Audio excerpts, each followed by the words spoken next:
In 2016, Dubai announced a tower that would rise higher than the Burj Khalifa, higher than 828 meters, higher than any building on Earth. It was designed to pierce the sky, a glowing cable-stayed needle rising from the desert. Dubai Creek Tower was supposed to redefine the skyline. And then it stopped. No grand opening, no world record, no tower on the horizon. Nearly 10 years later, the site still sits unfinished. So how does a project meant to break every limit simply freeze? Was it the pandemic? A financial miscalculation? Or did Dubai quietly decide that winning the height race no longer mattered? This is the story of the tallest tower that never opened. Please take a moment to subscribe and like the video. It really helps the channel.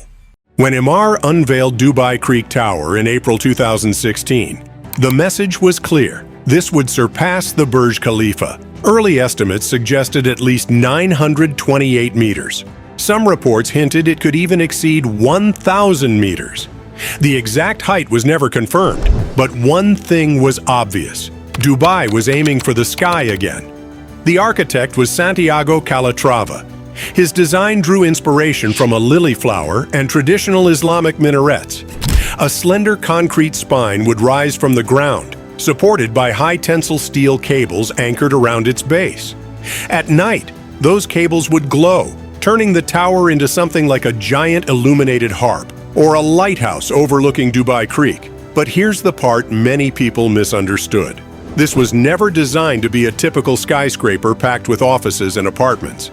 Instead, these almost all usable space was concentrated in a single oval bud near the top. Around 18 to 20 floors containing observation decks, restaurants, a hotel, event spaces, and indoor gardens. Everything below that was structure, concrete core, steel cables, open vertical space. Dubai Creek Tower was designed to be experienced at the top, not occupied from bottom to summit. It was an icon first, a destination second. Construction began in October 2016. Deep foundation piles were drilled into the ground. Massive concrete works formed the base. Before a single meter rose into the skyline, the groundwork alone was enormous. And then, progress slowed. By 2019, visible construction activity had cooled. The tower was not rising the way Burj Khalifa once had. There was no dramatic weekly jump in height, no growing silhouette on the skyline. Behind the scenes, serious questions were likely being asked. Did Dubai need another record-breaking tower so soon? Would the numbers make sense? Could an observation landmark alone justify a billion-dollar investment? Then in 2020, the pandemic hit. COVID-19 disrupted tourism, aviation, and global property markets, sectors that are central to Dubai's economy. Across the region, major developments were paused or reassessed. Dubai Creek Tower did not just slow down, it stopped. At the site, only a wide circular concrete platform remained, waiting, silent. A reminder of ambition paused mid-stride. But something unexpected happened. The surrounding district, Dubai Creek Harbor, did not fail. The master plan covers more than 550 hectares, nearly 3 times the size of downtown Dubai.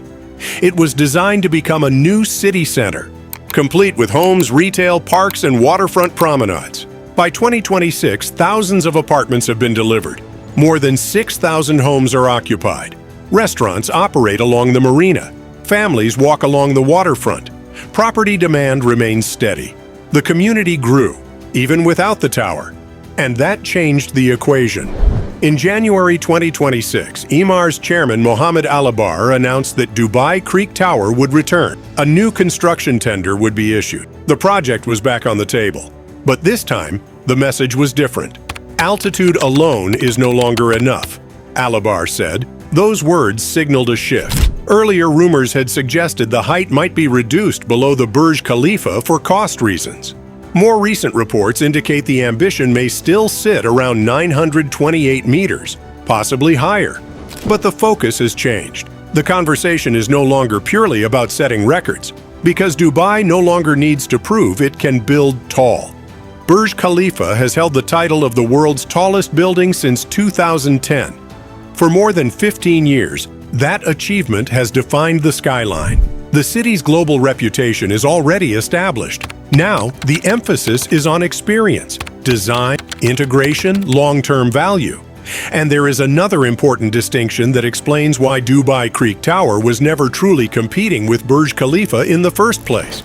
The Council on Tall Buildings and Urban Habitat defines a building as a structure where at least 50% of the height contains usable floor space.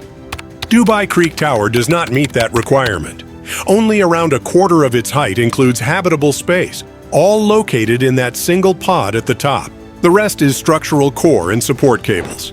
That means it is classified as an observation or telecommunications tower, similar to the CN Tower in Toronto or Tokyo Skytree, not a conventional skyscraper. So even if it rises beyond 900 meters, it would not take the title of world's tallest building. That race continues elsewhere. In Saudi Arabia, Jeddah Tower resumed construction in 2025, aiming to exceed 1 kilometer in height. If completed as planned, it will likely claim the title of the tallest building on Earth before the end of the decade. But Dubai Creek Tower was always playing a slightly different game. Its engineering reflects that. Unlike Burj Khalifa's heavy buttressed core system, Dubai Creek Tower uses a cable-stayed design more commonly seen in large bridges. Think of a giant mast anchored by tension steel cables. The central concrete spine handles downward forces. The cables counteract wind and lateral movement. Together, they allow an incredibly slim silhouette. It is bold, efficient, but also complex. Wind patterns at extreme heights are unpredictable. Steel cables expand and contract with temperature shift. Maintenance is critical. These systems demand precision. The pause in construction has given engineers time to refine the design, study environmental factors, and reassess construction methods before restarting. The estimated cost stands at around $1 billion. Completion is now projected near 2029 or 2030, alongside wider developments including new retail districts and a future Metro Blue Line station that will connect the area more directly to the city. This is not simply restarting a halted project, it is repositioning it.